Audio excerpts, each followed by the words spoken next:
Good morning. We'll just wait for the ECB to gather their stuff, huh?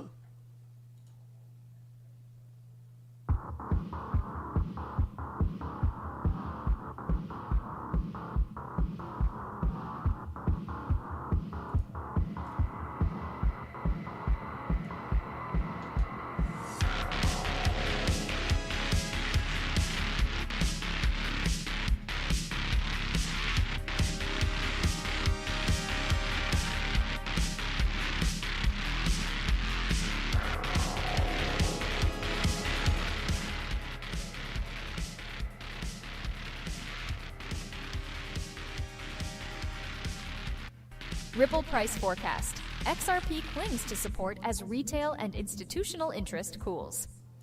Breaking, ECB leaves key rates unchanged after March meeting as forecast. Both the S&P and Nasdaq set to open below key 200-day moving average. US dollar energy shock and hawkish Fed support. BBH. Quant price prediction.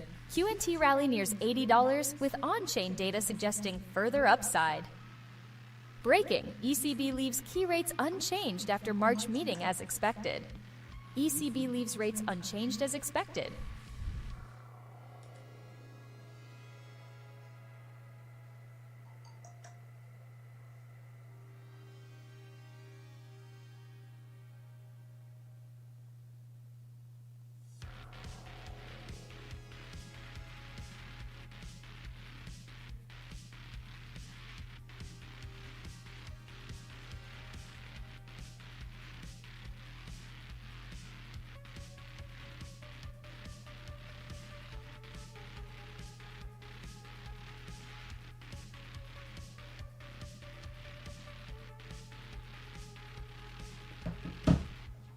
Yeah, ECB Press Conference in 11 minutes, 48 seconds.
Qatar Energy provides a damage assessment on the facilities hit yesterday.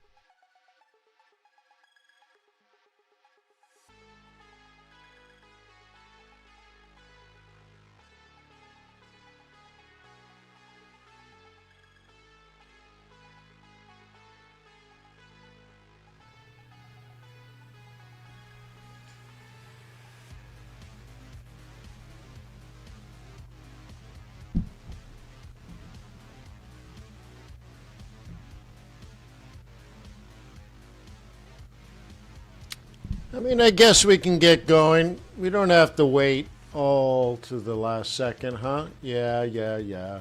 So anyways, good morning. Let me remind you that trading is risky, not appropriate for everyone. Your past performance, good or bad, is not necessarily indicative of future results.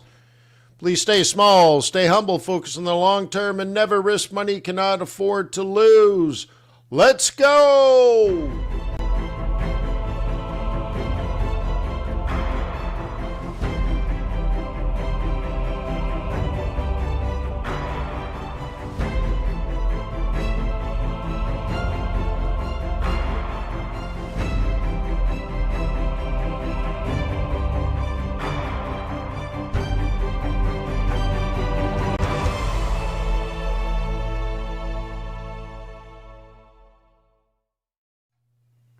Hey. It's such a weird camera view. What is going on? It's weird. It's all crooked and stuff. No, that's not that. That should be about there. Sorry. Little house cleaning, I guess. Is this me? Oh, that's me. Oh, that's a little better, I suppose. There we go. That's a little better, huh? Sorry. Anywho, hey, good morning.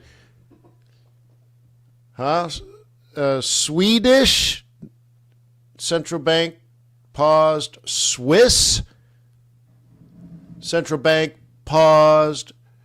English central bank paused. European central bank paused. The United States central bank paused. Wait, that was yesterday. Japanese central bank paused. Yeah. Yeah, and they're spending their money on energy and not gold and silver, huh? Yep. So a lot going on. We have the ECB Press Conference coming out in a few minutes, and that's what we're going to do. Everything else is straightforward. Skippity-scalpy, your gold and your oil are by far the best things. Yeah. So, without further ado, I guess we should just get going.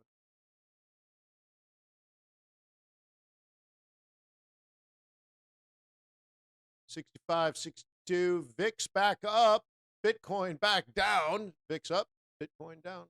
Yeah. Look at this. Gold was 5,000 yesterday. Remember in our session, I labeled it and everything? Yeah. WTI up, approaching 97. Yeah, 97. But Brent was a $1.20 earlier. Just hours ago, it was a $1.20. Now it's 113. So the spread is still crazy between the two. Look at that. USD, the Dixie, is above 100. Whoa. Definitely leaning to a risk off. And, oh my God, really? We just hit 4.3. Last time I looked, it was 4.27. 4.3 on a 10-year. Yeah, man. That's all risk off. That's all bad, man. That's all bad.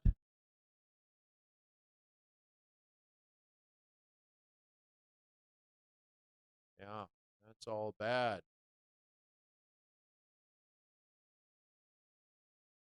Okay, we had quite a bit of an improvement over the last few days. Well, that's gone.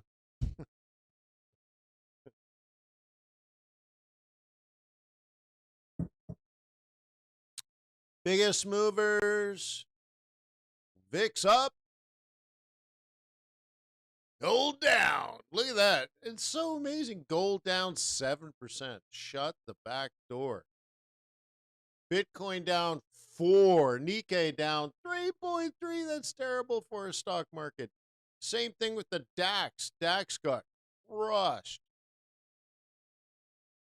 Uh-oh. Spaghetti-o. Could be a bloodbath in the U.S. stock market.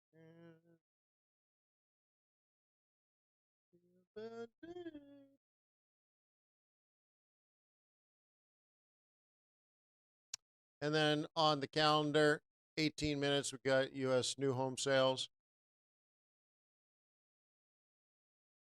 30-year mortgage, you're going to see it rise above 6.2. Okay, that comes out in 2 hours and 18 minutes. Makes more sense to be locking in a 15-year than a 30-year. And then Kiwi balance trade, that's 8 hours.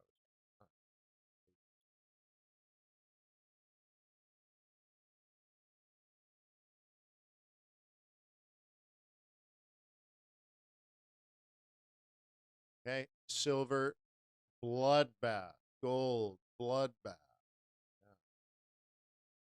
Nat gas way up, but it's way worse in Europe. This is U.S. natural gas. European natural gas would be up very significantly more after the attack on Qatar yesterday, because that Qatari nat gas goes to Europe, and now they ain't got none, and you're not going to get nat gas from that facility for a while, like months, and not like 2 months, 8, 10, 12 months. Yeah. So anyways, so Europe has to pay a lot for petrol and gas. That's how it goes, yo.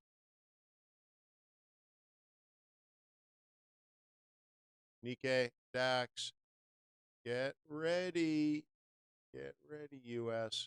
So let's go and get the press conference. Gold conflict-driven risks challenge crowded trade. TD Securities. Probably be covered here, huh?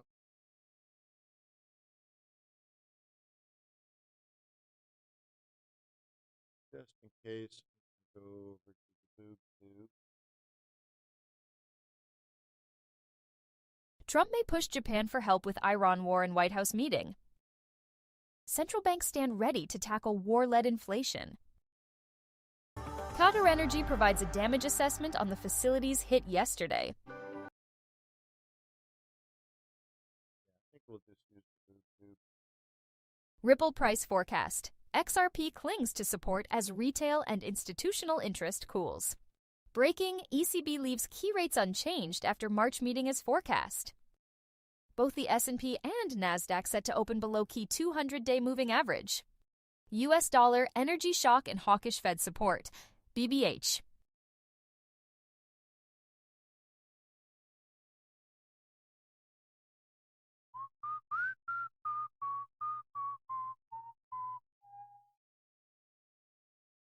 Can I touch?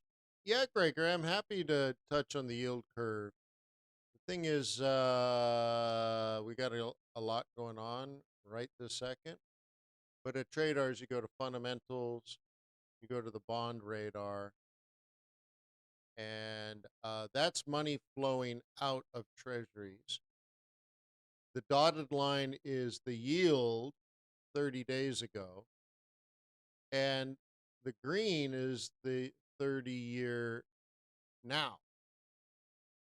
Or, I mean, the yield now. So we have the change and the shape of the yield curve, right? So here's the yield, and we have money flowing out of the 3-month, the 1 year, the 2 year. Basically, what they're saying is Fed's not going to cut interest rates. Now, if you're not really sure, you can just ask Aiden here. What does this yield curve mean? Oh, we got to go. And he'll tell you. There. Market conditions. Okay. Now, usually we wouldn't agree with this, but that's because it's happening for unusual reasons.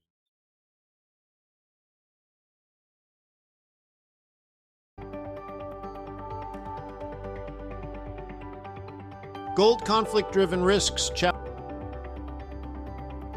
Trump may push Japan for help with Iran war in White House meeting. Central banks stand ready to tackle war-led inflation. Qatar Energy provides a damage assessment on the facilities hit yesterday. Ripple price forecast. XRP clings to support as retail and institutional interest cools. Breaking, ECB leaves key rates unchanged after March meeting as forecast. Both the S&P and NASDAQ set to open below key 200-day moving average. US dollar, energy shock and hawkish Fed support. BBH. ECB Press Conference. Lagarde explains decision to leave key rates unchanged.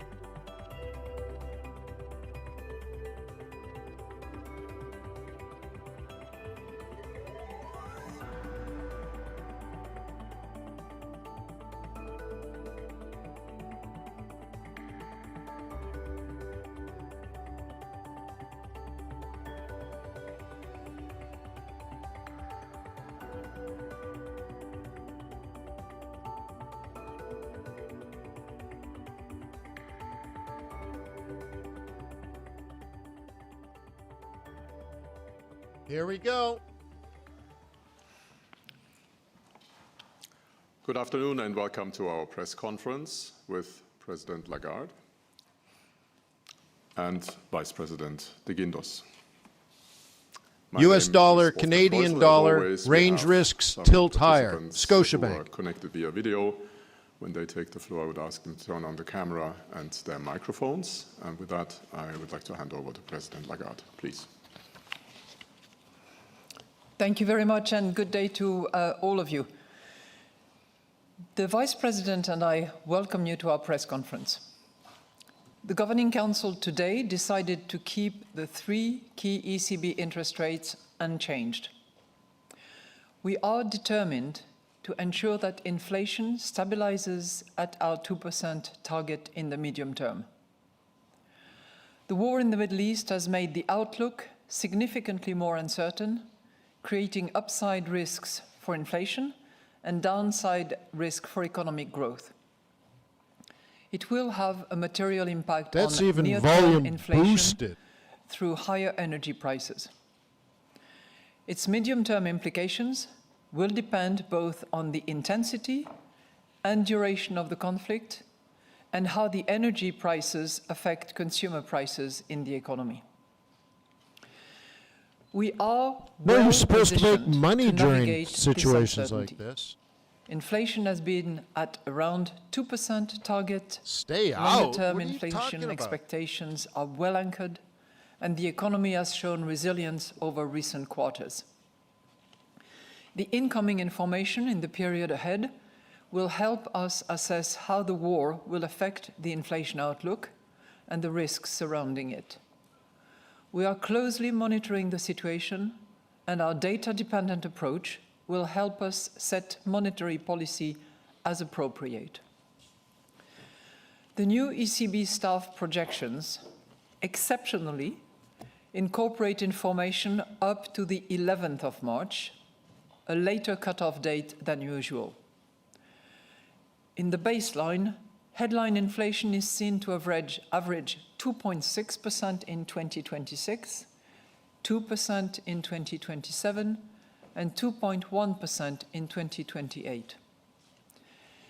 Inflation has been revised up compared with the December projections, especially for 26. And this is because energy prices will be higher owing to the war in the Middle East.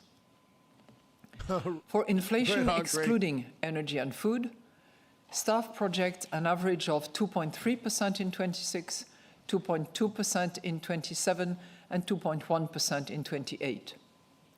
This is also higher than the path in the December projections, mainly owing to higher energy prices feeding into inflation, excluding energy and food. Staff expect economic growth to average 0.9% in 26, 1.3% in 27, and 1.4% in 28.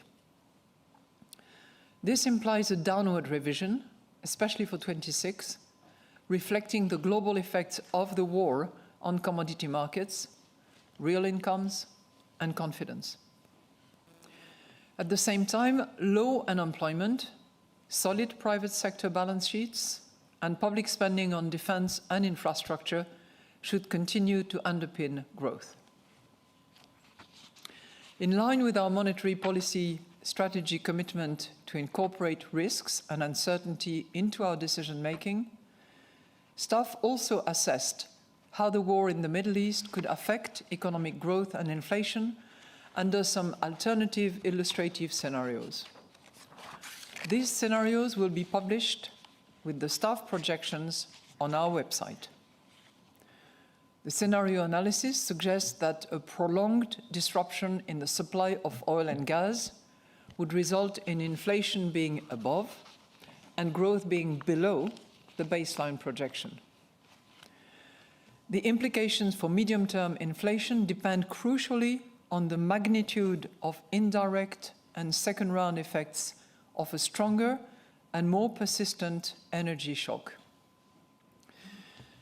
We will follow a data-dependent and meeting-by-meeting approach to determining the appropriate monetary policy stance.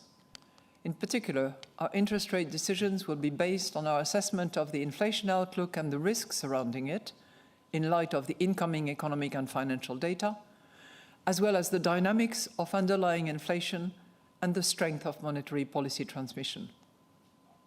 We are not pre-committing to a particular rate path. The decisions taken today are set out in a press release available on our website. So I will now outline in more detail how we see the economy and inflation developing, and will then explain our assessment of financial and monetary conditions. Looking at the economic activity, the economy grew by 0.2% in the fourth quarter of 2025, driven by stronger domestic demand. Households increased their spending as real income rose and unemployment remained close to its historical low. Construction and housing renovation strengthened, and firms invested more, particularly in areas such as research and development, software and databases. Growth was no longer weighed down by net exports as it had been in the previous 2 quarters. It was underpinned mainly by services. Staff still see private consumption as the main driver of growth over the medium term. Investment should also continue to grow, with government spending more on defense and on infrastructure, and firms increasingly investing in new digital technologies. The external environment remains challenging, including in light of volatile global trade policies. The war in the Middle East is disrupting commodity markets and weighing on real incomes and confidence. This has led to a downward revision of consumption and investment in the baseline staff projections, especially for 2026. The impact would be even more pronounced in alternative scenarios with a more severe and prolonged energy shock. The Governing Council highlights the urgent need to strengthen the euro area economy while maintaining sound public finances. Any fiscal responses to the energy price shock should be temporary, targeted, and tailored.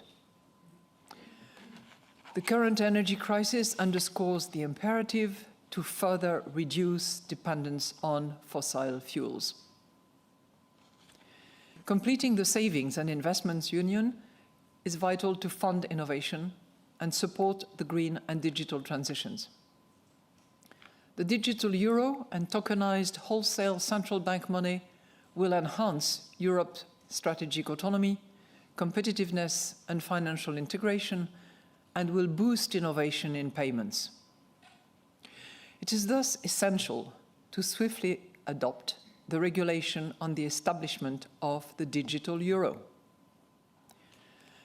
Simplifying and harmonizing rules across the EU's single market will help European firms grow faster.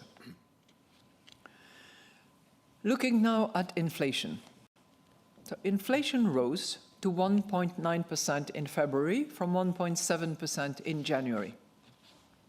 Energy prices were 3.1% lower than a year ago, after having been 4% lower in January. Food price inflation edged down to 2.5%. Inflation excluding energy and food increased to 2.4% in February from 2.2% in January. The increase reflected goods inflation rising to 0.7% from 0.4%, and services inflation moving up to 3.4% from 3.2%.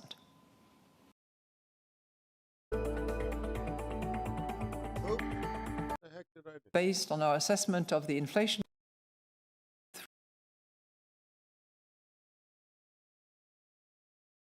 remain consistent with our 2% medium-term target. Corporate profits recovered further in the fourth quarter of 25, while unit labor costs rose at a similar rate as in the previous. Negotiated wage growth and forward-looking indicators such as the ECB wage tracker and surveys on wage expectations suggest that labor costs will ease further in the course of 2026, which should support the return of inflation to target.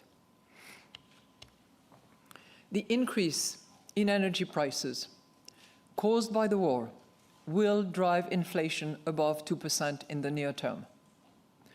If persistent higher energy prices may lead to a broader increase in Dixie, inflation back below through indirect 100. and second-round effects, a situation which requires close monitoring, inflation expectations in the financial markets have moved up significantly over shorter horizons. Most measures of longer-term inflation expectations stand at around 2%, supporting the stabilization of inflation around our target. Let us now turn to our risk assessment. The risks to the growth outlook are tilted to the downside, especially in the near term. The war in the Middle East is a downside risk to the euro area economy, adding to the volatile global policy environment. A prolonged war could increase energy prices further and for longer than currently expected, and also weigh on confidence. These factors would erode incomes and make firms and households more reluctant to invest and spend. This is from the Swiss National Bank meeting global earlier financial today. market sentiment could further dampen demand. Additional frictions in international trade could disrupt supply chains, reduce exports, and weaken consumption and investment. Other geopolitical tensions, in particular, Russia's unjustified war against Ukraine, remain a major source of uncertainty. By contrast, growth could turn out to be higher if the economic repercussions of the war in the Middle East proved to be more short-lived than currently expected. In addition, planned defense and infrastructure spending, reforms to enhance productivity, and euro area firms adopting new technologies may drive up growth by more than expected. New trade agreements and a deeper integration of the single market could also boost growth beyond current expectations. The risks to the inflation outlook are tilted to the upside, especially in the near term. A prolonged war in the Middle East could lead to a larger and longer-lasting upward shift in energy prices than currently expected, raising euro area inflation further. This could be reinforced and become more persistent if inflation expectations Why are you trading euro dollar, were not to pound rise dollar? in response, if the energy price increase were to spill over to non-energy inflation Or why are to a you? larger Why extent not sell than CAD assumed yen? in the baseline, or if the war disrupted global supply chains Or more broadly. pound Swissy? Why do you care about euro Ongoing dollar? trade tensions could also give rise to more fragmented global supply You're chains, missing- curtail the supply of critical raw materials, and tighten capacity constraints in the euro area economy. By contrast, inflation trade could turn this? out to be Do you wanna lower do euro if the economic dollar? repercussions of the war in the Middle East proved to be more short-lived, or if indirect and second-round effects proved less pronounced than currently expected. Inflation could also be lower if tariffs reduced demand for euro area exports by more than expected, and if countries with overcapacity increased further their exports to the euro area. More volatile and risk-averse financial I don't know markets why you could weigh want on euro demand dollar. and thereby lower inflation as well. So looking at the financial and monetary conditions, the war in the Middle East has had a pronounced impact on global financial markets. Overall, financial conditions have tightened since our last meeting. Stock markets have fallen, and market interest rates in the euro area, especially short-term rates, have risen notably. In January, bank lending rates for firms and the cost of issuing market-based debt both remained at 3.6%, while the average interest rate on new mortgages edged up to 3.4%.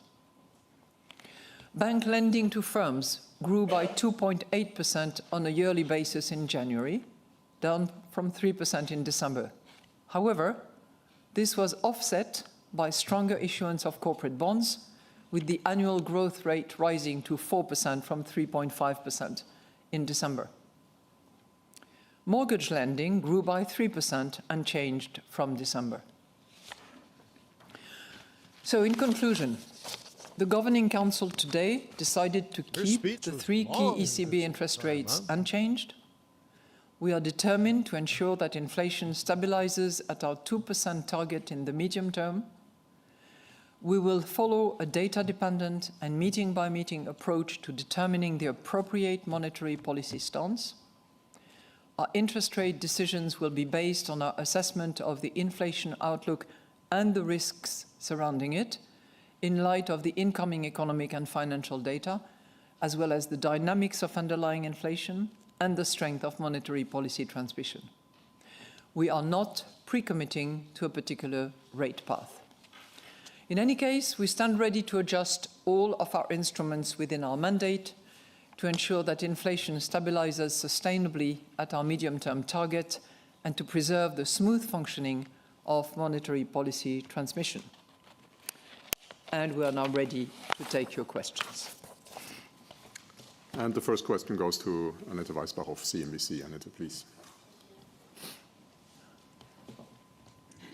Thank you very much. President Lagarde, I have two questions, obviously. So the first one is how the discussion went inside the Governing Council regarding the very uncertain outlook for monetary policy, whether you are all in one camp or whether there is perhaps a range of opinions.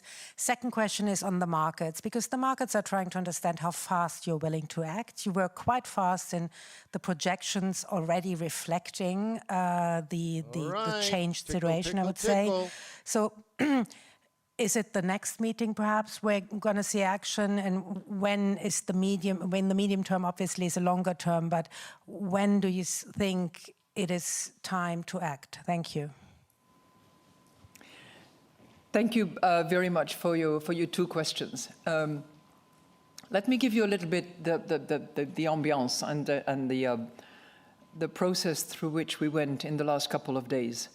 We had in-depth discussion on the current situation, and we are ever so grateful that our staff was able, at the risk of having 0 weekend and very, very short nights, was able to provide us with a baseline and scenarios, the overall projection efforts, as at March the 11th.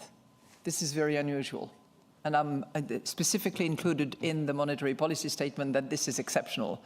I don't wish to impose that exercise on a regular basis, but this was the information from which we could actually discuss in depth. We went a bit further than that, and we managed to make sure that the members of the Governing Council were extensively briefed by experts. We had a Defense and Military Affairs professor who briefed us the day before the Governing Council meeting. And by the randomness of calendar scheduling, we also had a very good presentation of climate change impact on the ocean. And it's not unrelated in many ways. But it's totally random, I can assure you. So I think my goal and the goal of the Executive Board was to make sure that governors were starting from the best informed basis to hold their in-depth discussion. And I would characterize the overall mood of the group as being calm, being determined, and being laser focused on the information that we have, the projections that we received, and all data that can be analyzed and factored into our decision-making process. Our decision was unanimous. So you asked me about a range of views. There was no range of views. It was a unanimous decision that was taken not to move rates at all. We are going to continue doing what we have been doing. And that's addressing the second part of your question. We are starting from a good base. So I'm not saying that we are in a good place. We are well positioned. And actually, you find that in the monetary policy statement. I think we are both well positioned and well equipped to deal with the development of a major shock that is unfolding. And we will continue doing that. You probably have heard me ad nauseum say, meeting by meeting, data dependent, no preset pace. And this was embedded in our strategy review of last July. But I'm so pleased that we finalized our agreement to operate on that basis, which is proving extremely helpful. Because at the time, we anticipated that we would be facing a succession of shocks, possibly in closed sequence. And this is what we are seeing at the moment. That's what we will do, which explains that I cannot give you a timeline, a date, but I can assure you that we will proceed on the basis of this analysis and on the basis of the hard work produced by staff to make sure that we have not only the baseline that you will see after this press conference because it will be published, but also the scenarios that you will also see after the press conference because it will also be on the website. Thank you. Next question is for Balázs Korányi of Reuters. Balázs, please. Good afternoon. Thanks for taking my questions. First one is about your reaction function. If you could explain that a little bit. What would trigger ECB action? Are you looking at expectations? Are you looking at core inflation? Is it wage growth that needs to move? What is it that would get the ECB to actually act? The second is, could you please preview the alternative scenarios for us? I'm curious about the adverse scenario. What does it look like? How high inflation goes? How long would it take to fall back?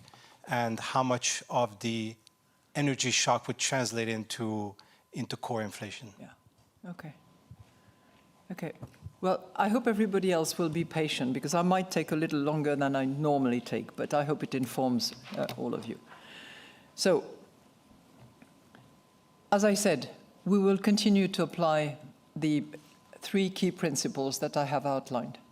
And being data dependent will lead us to look at everything that we normally look at. But we will be particularly attentive to a number of things. And that's, I think, the point in your question. We will be particularly attentive to developments in all commodity markets.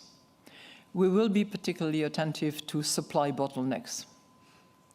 We will be particularly attentive to selling price expectations of firms. And, through the corporate telephone survey in particular and other surveys that we hold of good value, we can assess how often price revisions will take place. That will be important. We will be particularly attentive to all demand indicators, be it PMIs, consumer confidence, etc. We will be particularly attentive to wage trackers. Because what we want to really come back to is these three key points that I have mentioned and that are also in the monetary policy statement. All of that which is unfolding at the moment, which is a severe shock, will depend on the duration, the intensity, and the propagation. And by propagation, I mean the indirect effects and the second round effects. And we need to have the best sensors and the best way to anticipate where these indirect effects and where these second round effects are going, if at all. That's what we will be attentive to. Now, I'm going to try to take you through a little bit to the scenarios, but I very strongly encourage you to look at the material that we will be releasing after this press conference, which will be far more detailed and informative. But essentially, the work that was done by staff is the following. Number one, they did a first baseline as at March 4th, which would have been normal exercise. And that will be available as well in what we publish later today. But that was very quickly superseded by the turn of events. So they did a second baseline as at March 11th. And that is the baseline that we hold as our baseline in our projection. Right off our support zone. And you will find, all the hypotheticals that are used there in terms of the price of oil, the price of gas, and the duration of the shock and the propagation. And there is a bit of propagation, actually. Some of it being judgmental, some indirect effects, some secondary effects as well. And then they produced two scenarios. One is the adverse scenario, and the other one is the severe scenario. Now, you will ask me, what's the difference between the two? In the severe scenario, the price of oil and gas goes significantly up and higher than in the baseline, but it falls back to March 4th baseline pretty much at the end of our projection horizon. On the other hand, the severe one, it goes up as well, a little higher than in the adverse, but it doesn't fall back very fast. So it stays high for a longer period of time, and it settles at March 4th baseline beyond the end of our projection horizon. That's one of the key differences.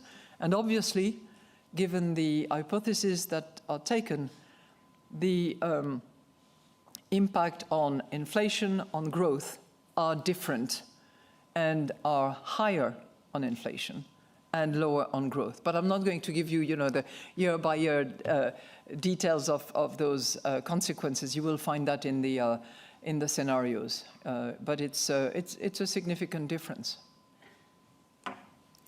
Next question goes to Jana Rando of Bloomberg. Jana, please. Good afternoon. Two questions. How are the lessons of the 2022 inflation shock informing your approach to the current crisis? You've said in the run-up to the meeting that you won't allow the same kind of inflation to materialize again. So I'm wondering whether your threshold is lower than in the past and potentially also a bit closer. That would be my first question. And The second one relates to the core inflation projections. I noticed that they are above 2%, not much, but they are above 2% throughout the forecast horizon. And I'm wondering if those are all ready second round effects. And more generally, I would be interested in how you feel about those projections in relation to your mandate. Thank you. I feel very proud of our staff, that I can assure you. Because I don't think that there are many other central banks that have had the courage to try to, cut off at March 11th and produce the set of data that we have had available. That's how I feel. So, from 2022 to now, 4 years later, I would characterize our current position as, I would have two characteristics. Well, one is, I think we are well positioned, and I would call it the 3 times 2. I've identified 2 levels of 2% support, inflation at we're around bullish. target medium term. I don't know. 2% medium term inflation expectations, and 2% interest rates. So target, broadly neutral. That leads me to say that we start from a good position, and we are well positioned to demonstrate our capacity to apply our strategy and to be agile, to do what is necessary, because, second point, we are determined to ensure that inflation stabilizes at 2% medium term. This is our commitment. When I say also that we are well equipped, Yeah, in that case, I then think that, maybe it's in those 4 I'm only years, doing price we have action here learned. while I walk. We have improved our models, we have changed our strategy, and we are now in particular more attentive to risks around the outlook. We are developing scenarios, sensitivity analysis to make sure that we are as well informed as possible in order to assess the situation. So I would say that this enables us to better understand and better make our determination. I think we also understand better the mechanism of the pass-through into indirect and second round effects. So on your second question, as I said, I'm proud of the projections that have been delivered. Granted, on core, we are at 2.1 in 2028. You have to remember that we include in that ETS2 applying as of 28, and you still have a little bit of remaining of the base effect and a little bit of second round. Wow, they just The next jacked question the goes volume. to Elisa Piazza of CNBC, Class CNBC. Elisa, please. Thank you for taking my question. So, my first question is, how concerned is the ECB about private credit in the US? So, do you see potential contagion risks in the broader financial system, so in Europe as well?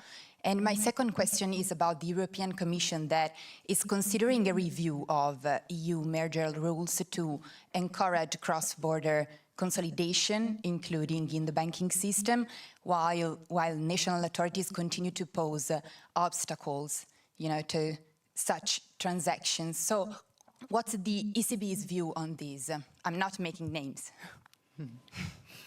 Well, thank you for being so discreet about names, but you also give me a chance to offer the floor to my vice president, whom I'm so grateful. Well, good afternoon. If you look at our recent financial stability reports, we have been dealing with private credit quite a lot, and we have paid a lot of attention to private credit and the potential risks that private credit and private equity, private markets in general, have posed for financial stability. And well, the exposure in Europe of private credit and private markets in general is much more limited than in the US. Nevertheless, we have seen that the market is growing, and these kind of activities are exponentially growing in recently and lately. What are the main problems that we have identified here and that we have indicated in our previous reports? The first one is opacity.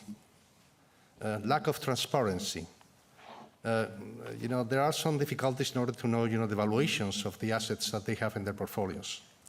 And even lately, you have seen that some of them, they have started to incorporate what they call continuation funds. It's an indication that there were some problems in terms of, the liquidity and the valuation of these assets. There is another issue that we have paid a lot of attention that is quite opaque, that there is no transparency. That is the leverage of this kind of instruments. And finally, we have seen as well that, there are, in the case of some private credit funds, they have started to limit redemptions and to impose what they call gates. This is an indication of all the problems that I have indicated before, that I have signaled before. And, it's a clear indication that, there are liquidity mismatches in this kind of funds. The interconnection with, the banks and the non-banks is something that we have analyzed quite in detail. As I have said before, in the case of Europe, it's much more limited, the exposure to this kind of instruments. But, it's something that we are following closely. And for sure that what is happening in the US could be, a sort of leading indicator. Nevertheless, I repeat again that exposure in Europe is much more limited of the European banks to this kind of instruments. So it deserves and it merits attention. I think that we need, much more transparency with respect to the operations of this kind of instruments.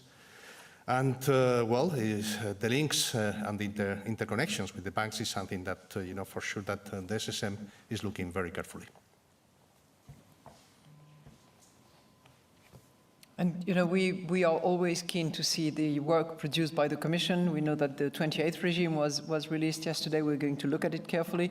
Obviously, on the state aid and on the encouragement of mergers, we will be looking at that also attentively, including in the banking sector. Next question goes to Henrike Adamson of the German weekly Wirtschaftswoche. Henrike, please. Thank you for taking my question. So just coming back to core inflation again, you've said that you've better understood the mechanisms, how energy prices translate into second round effects. Could you maybe expand more on that and how it has maybe structurally changed, because before oil price increases maybe haven't had such a big effect on core inflation before, and after 2022 maybe it's different now.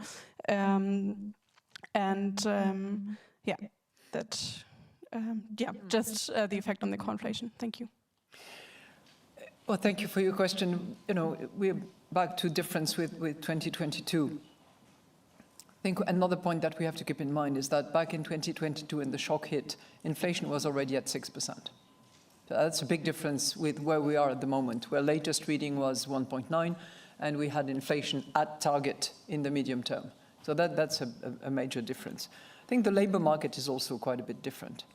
And I'm not saying that to avoid your question, but I think all this actually matters.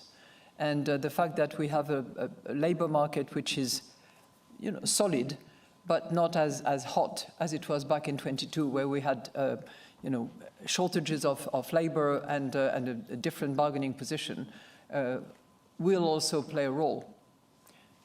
Caveat, though, inflation expectations have a lot to do with the memory that corporates have of inflation.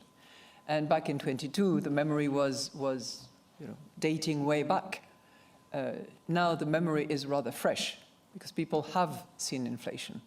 So the reaction function that they will have in terms of investment, in terms of wages negotiations, in terms of consumption, that is going to be informed by fresher memory of inflation that went high and that we managed to bring back to 2%. I think the third element, which is different as well and that we will have to be attentive to, is that while it was a major supply shock to begin with, in 22 we had the pent-up demand and a demand shock element about the situation that we faced.